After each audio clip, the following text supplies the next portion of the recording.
Students, let us go in detail about the next chapter, fourth chapter, excretion.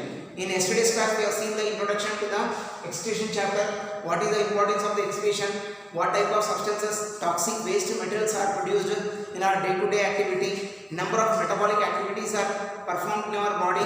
Okay, and the waste products are to be thrown out, to be shifted out from our body, removed out from our body. So, big system is involved in such a type of process. Okay, so we have got a particular system which is called as excretory system. In today's topic, let us study about excretory system in human beings. So, what does it consist of? So, our excretory system consists of a pair of kidneys and a pair of ureters. Okay, and then next urinary bladder and lastly urethra. So, these are the important organs related with the excretory system. Okay, and if we want to go for in detail study about that, so we need to go for a lab activity. Like in third chapter, we have seen transportation.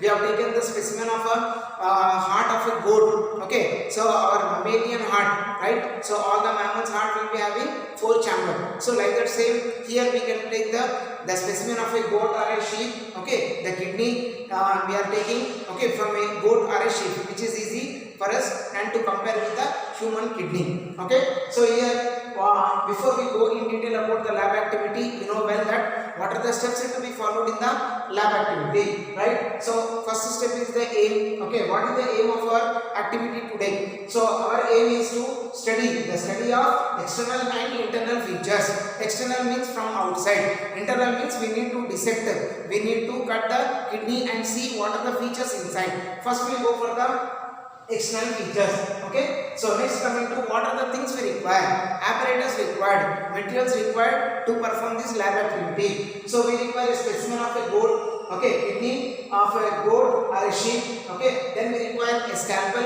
or a sharp blade to cut it longitudinally, right? Then we require little bit more quantity of water and we require a dissecting tray. And before we perform this, so it's most important to wash the kidney near about 4 to 5 times. Okay, so that the blood in the kidney is removed away. Okay, it should be neat while we perform the activity, right? So it's important to wash the kidney properly with water, right? Now coming to the procedure for observation, the third step. So what type of features we are going to observe, how we are going to observe. So generally what are the things we study here under the external features are what is the location of the kidneys, what is the shape of the kidney, what is the color of the kidney, what are the different attachments of the kidney. So this is all what comes under the external features.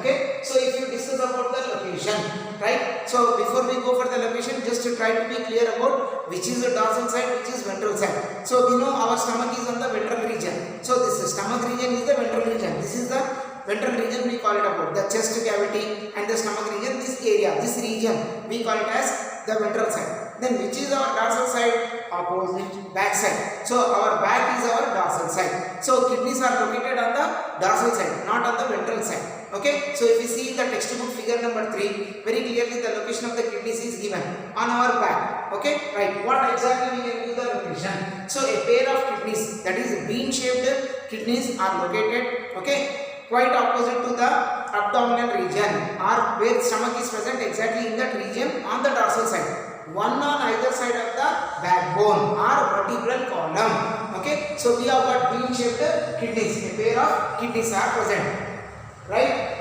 And after this, so what is the shape? Just now we have got bean shaped. Then what is the color? Okay, reddish brown color. Reddish brown color.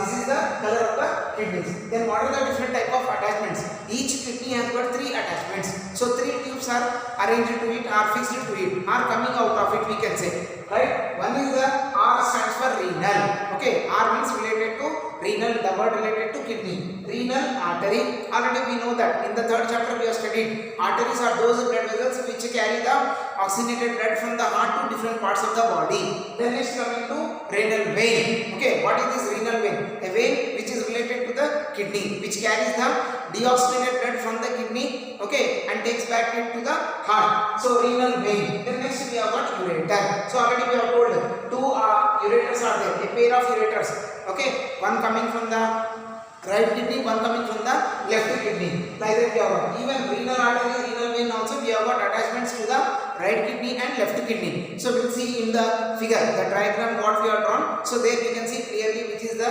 right and left side, what are the attachments on the right side and left side. Okay, next coming to convex. So the outer part of the kidney is, outer side is convex region, and the inner side of the kidney is called as the concave region.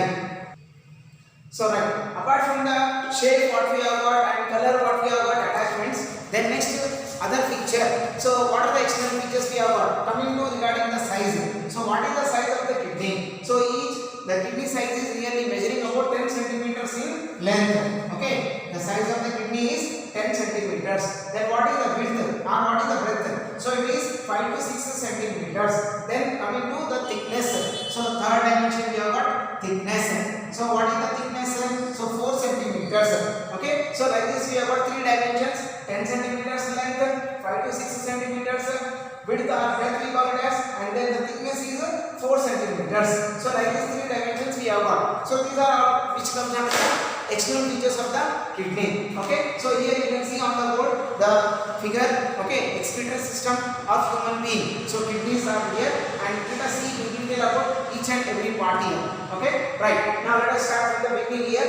So here the blue colored tube, blood vessel which is there, it is called as the posterior vena cava. So this is also known, you have heard about this earlier also in the 3rd chapter. It is also known as inferior caval vein. It is also known as inferior caval vein. So this is the blood vessel vein which carries the deoxygenated blood from lower parts of the body. Okay, and now kidneys are located in the lower region. Okay, lower half. So that is why the blood vessel which is large, okay, present on the carrying the deoxygenated blood. So that is what we call it as the inferior caval vein, or also called posterior vena cava or posterior caval vein. Also we can call it as. Then next, one more tube you can see here, just beside it, dorsal aorta. So what we have told just now, location of our kidneys is on the dorsal region. So on the dorsal region, one large blood vessel, okay, aorta, large blood vessel is called aorta. So which is running on the dorsal side. So it gives off, it branches to the left kidney and right kidney. So this is the left kidney, we have got right kidney. So you can see here pink color, a branch is going into the left kidney, one more is coming into the right kidney. Right, same like that we have got posterior vena cava, one branch moving into the right kidney, one more branch you can see here, this one, okay, which is moving into the left kidney. So this is called left renal vein, okay, and this is called like the left renal artery. Okay, all left side, these are left kidney, left renal artery, left renal vein, left ureter. Okay, so 2 attachments are there which carry the urine from the kidneys into the sac-like structure, bag-like structure called as the ureters. Long tubes are present here, okay, which are pouring the or dropping the urine or passing the urine into the large sac-like structure which is called urinary bladder. Okay, this is the left ureter. So come to this side, if you see here, posterior vena cava, this one. So next we have got above the kidneys, each kidney, okay, it is attached with a cap-like structure. So this is the cap-like structure. Here also we have got. So what is this? Adrenal gland, and it has got nothing to do with the process of excretion. It is comes under the special system called endocrine system. It is meant to produce one most important hormone, FF hormone we call it as. Okay, FF hormone, fight or flight hormone, or is also known as adrenaline. Okay, it is also called as adrenaline, most important hormone. In the next chapters we will be studying about this one. Okay, so that is produced by the adrenal gland, nothing to do with the excretion process. Next, this is the right kidney, and you can see here in the right kidney we have shown the inner part. So what are present in the inner part? So if you take the section of this one, so you can see some what you call triangle shaped structures are called as renal pyramids, or we can call them as renal calyces. Renal calyces, CALYCES. Renal calyces are renal pyramids. Okay, nearly 7 to 9 renal pyramids will be present like this. So they are the most important structures, and the lines what you are seeing here, so they are the nephrons, structural functional units of the kidney. In the internal structure, in the next class we will be seeing about the LS of kidney, longitudinal section, there in detail we will study. So this is just only the external features we are studying about. So renal pyramids we call, and the space, the largest space inside the kidney is the hilus region, where the 3 tubes are connected. One is the renal vein, one is the renal artery, and one more is the ureter, both on the left side and the right side. So like this, attachments are opening into the ileus region. The anterior part of the ureter, okay, this is the right side we are pointing out, right ureter. Anterior part is called as the pelvis region. It is extending down, a long tube is running down, okay, and which is called as the right ureter. It is passing the urine into the urinary bladder, this region, sac-like structure. Okay, so like this we have got the labels here. Now once the urinary bladder is filled with urine here, okay, so here you can see the last two end openings of the ureters. Left ureter coming from the left kidney, right ureter coming from the right kidney. So two openings. So they drop the urine here into this urinary bladder. Once it is filled up, okay, then it is meant for the urinary bladder is meant for storing the urine here for a temporary period. Then it will discharge the urine outside. How it is discharged? Because of the most important structure which is called as urethra. Okay, here muscles will be present. In the next classes we will be studying about these muscles which control the flow of the urine. And finally an outlet is present here. External opening we call it as. Okay, from there the urine is expelled outside. So during the process of excretion. So like this, these are the features what we have. Then what is the function of the renal? How the kidney is filtering that. So here what we have got is the nephrons. Okay, most important structures, these are external structural functional units of the kidneys or excretory system. We call them as nephrons. So once the blood is brought, so what is the function of the renal artery, left renal artery or right renal artery? It brings oxygenated blood. It carries the oxygenated blood from the heart. Along with it, the waste metals are brought into the kidney. All the waste metals are brought into the kidney. So the renal artery is bringing the oxygenated blood into this particular kidney. Okay, right? After that, what happens? Filtration takes place. After the filtration is done, the waste materials are taken down, are carried into the ureter. But what about the blood?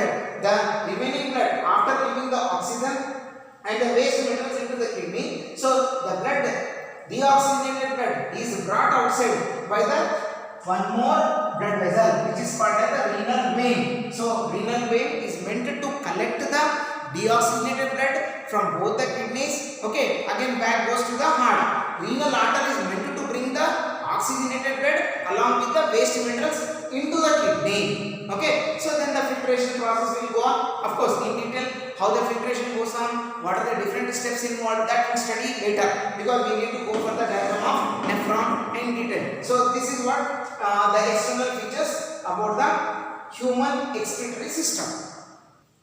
So this is what we have got the excretory system in human beings. Now if you see the figure, just try to concentrate, both the kidneys are not at the same height. Okay, so what is the reason why the kidneys are not at one particular height? So the reason is very simple. If you see, the right kidney is a little bit lower when compared to the left kidney. Okay, the reason is nothing but on the right side. So in our digestive system we have studied there is one most important and largest organ in our body which is called liver. So liver occupies the maximum space on the right side. So that is the reason why the right kidney is a little bit lower when compared to the left kidney. So both are not at the same height, you can see here. Okay, so this is at a little bit more height and this is a little bit less than. Okay, so that is the reason for the location of the right kidney little bit lower when compared to the left kidney. Maximum space is occupied by the liver.